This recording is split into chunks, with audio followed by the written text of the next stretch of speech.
1 inch. That's the difference between walking off the court and being carried off on a stretcher. That's the difference between a highlight and a nightmare. August 1st, 2014, the best basketball players on the planet gathered in Las Vegas for a Team USA scrimmage. It was supposed to be a showcase, a celebration, but with 9.5 minutes left in the fourth quarter, the game was canceled. Not postponed, canceled. Paul George, 24 years old, All-NBA, the future face of the league, had his leg snapped in half. And it wasn't bad luck, it was a freak accident. It happened because the Thomas Mack Center shaved off 1 inch from the NBA safety standard.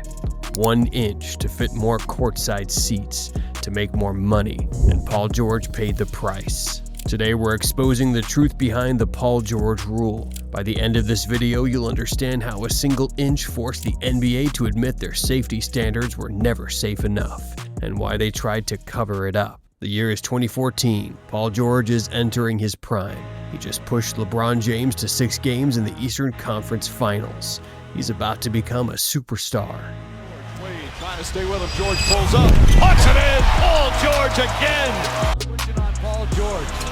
Paul George from downtown! Colbo's trying to get a timeout. A 3, bang! Paul George from downtown!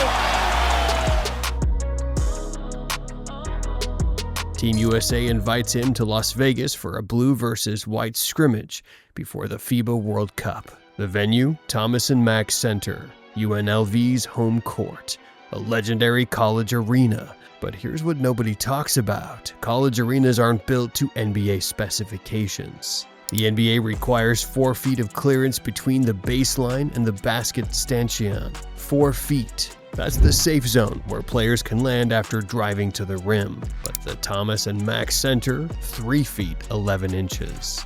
Why? Because 1 extra inch of space means 1 less row of premium courtside seats. And courtside seats in a marquee event like Team USA, those sell for thousands of dollars each. So the arena made a choice. Shave off 1 inch, squeeze in more seats, make more money. What's the worst that could happen? Well, they were about to find out, because physics doesn't care about profit margins. Fourth quarter, James Harden attacks the rim on a fast break.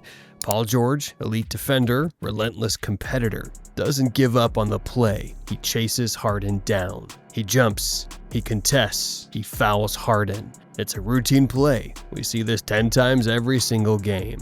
But then gravity takes over. Paul George comes down. His momentum carries him past the baseline. In a normal NBA arena, he lands in the 4-foot buffer zone. He decelerates. He's fine, but in this arena, that buffer zone doesn't exist. His right leg hits the base of the stanchion, the immovable metal object, and his tibia and fibula, the 2 bones in his lower leg, snap on impact. The injury was so severe that players on both teams immediately knew this wasn't a sprain. This wasn't something you walk off. This was catastrophic. Injury for sure was the fork in the road for so many reasons though. Like, you gotta understand, bro, what I felt was at the peak of my career. Like, we just lost to Bron and them. I think that year was 6 games. Yeah. I don't know if it was 6 or 7. I get mixed up which one we did first, but we took them to a long series. I felt good. Like, I felt like I was turning the corner. I was figuring it out. Like, It was my second time, you know what I mean?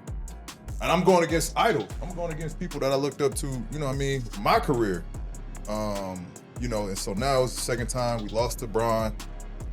I'm closing the gap. I feel like I'm closing the gap. I'm learning him. I'm like, our team is damn near right where you want it to be. Like, we got experience. I had experience now. Lance had experience. We got the veterans in D West and Roy Hibbert, G Hill. We close. And then, boom, break my leg.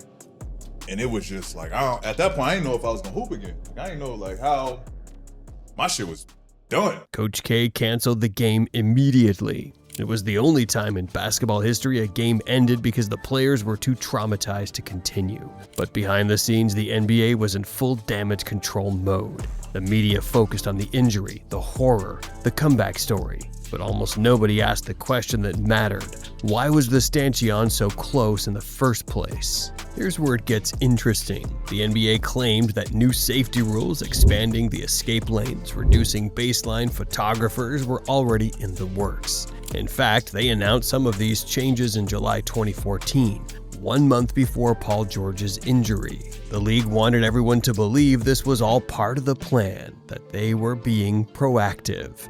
But here's the truth, those rules were announced but not implemented. They were sitting on a shelf, and it took Paul George's broken leg to actually enforce them. After August 1st, 2014, everything changed overnight. Escape lanes were expanded. The number of baseline photographers was cut from 24 to 20.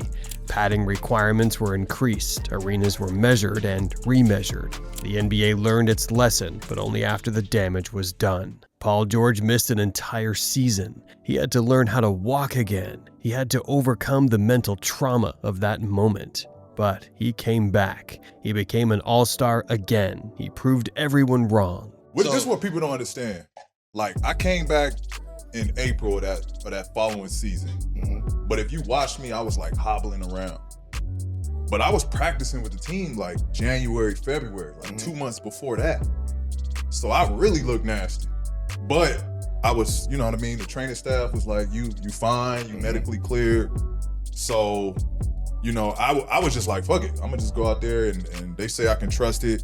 It helped having that, you know what I mean? That little wiggle room to play and try to figure it out. But, you know, if I didn't do that, I don't know if I come back and be the same player. Right. Cause it was some days where I was just like, man, let's not even rehab. Like, let this shit heal and we'll get back to this shit when we do. But they was on me, they was diligent with me about just, man, stay with it. And I did that. And then the light started to get a little brighter. I was like, man, cool. Like I see the vision of me being back. And every time you watch an NBA game today, you're seeing Paul George's legacy. Every time a player crashes into the padded stanchion and gets up safely, that's because of August 1st, 2014.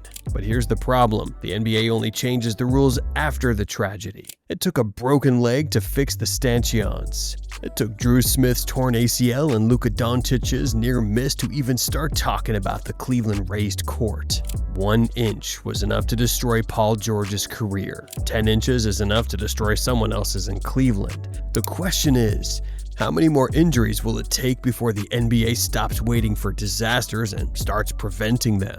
What do you think? Should the NBA force Cleveland to change their court now or wait for another Paul George moment? Let me know in the comments below. And if you haven't seen it yet, you need to watch my breakdown of the Cleveland Cavaliers' dangerous raised court right here. It's the same pattern, different hazard, and the same league ignoring the warning signs.